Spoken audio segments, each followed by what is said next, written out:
Good morning. Myself, Binson Thomas, Senior Research Associate, Desert Agriculture and Ecosystems Program, Environment and Life Sciences Research Center, Kuwait Institute for Scientific Research. The title of my poster is Effect of Nanomaterial on Weatherability and Biofouling of Evaporative Greenhouse Cooling Pads under Kuwait's Agroclimatic Conditions. Kuwait is heavily dependent on imports to sustain the food security of the country.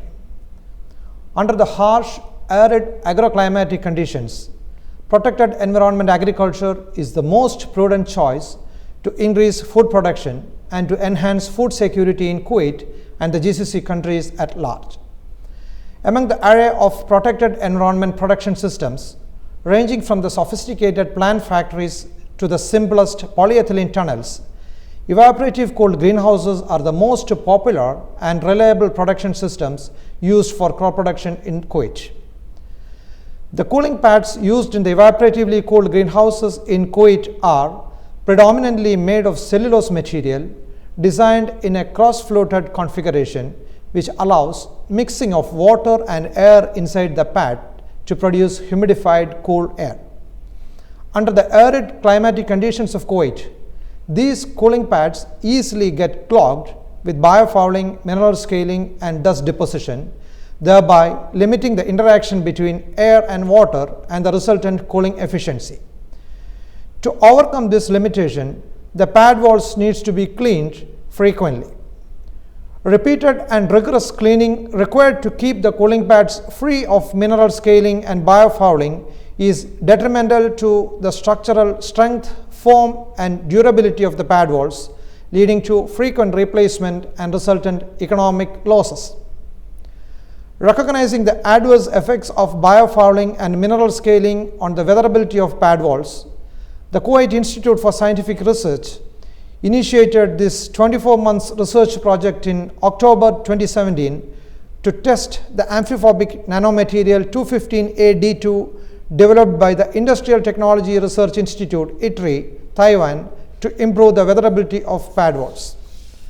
For a better understanding of this study, three aforementioned technical terms, namely biofouling, mineral scaling, and weatherability, need to be predefined. The term biofouling refers to the growth of algae and other microorganisms, which is promoted by the availability of light, moisture, and nutrients in the pad walls. The term mineral scaling refers to the crystallization and deposition of mineral salts, predominantly calcium carbonate and silica, over the face of the pads. Weatherability refers to the property of a material that permits it to endure or resist the exposure to weather. The study was carried out with two research objectives. One, to evaluate the effect of nanomaterial 215A-D2 on mineral scaling and biofouling of cooling pads in evaporatively cooled greenhouses.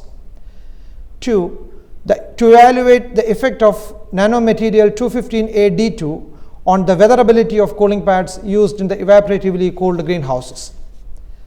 The materials and methods. The experiment comprised of three cooling pad treatments, namely nanomaterial 215A-D2 treated cooling pads, commercially available edge-coated cooling pads, and uncoated cooling pads. The experiment was laid out in completely randomized block design with 4 replications. 12 greenhouses, each measuring approximately 25 square meters of area, were used for this study. The nanomaterial treatment was carried out according to the protocol recommended by ITRI. The visual observations and quantitative assessment of the biofouling and mineral scaling and weatherability of the cooling pads were carried out at 4 months intervals.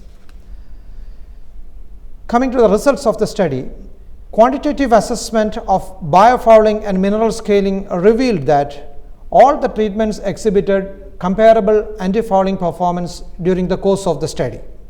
However, the edge-coated and the nanomaterial treated cooling pads exhibited comparable weatherability towards the end of the study, whereas the regular uncoated pad walls proved inferior. To conclude, the edge-coated and the nanomaterial treated cooling pads exhibited better weatherability than the uncoated cooling pads, hence may be more suitable for use in greenhouses in Kuwait. However, a pilot scale research for a longer duration is recommended to validate the findings of this study and to establish the economic feasibility of using the nanomaterial 215A-D2 towards enhancing the weatherability of evaporative cooling pads in Kuwait's greenhouses. Thank you.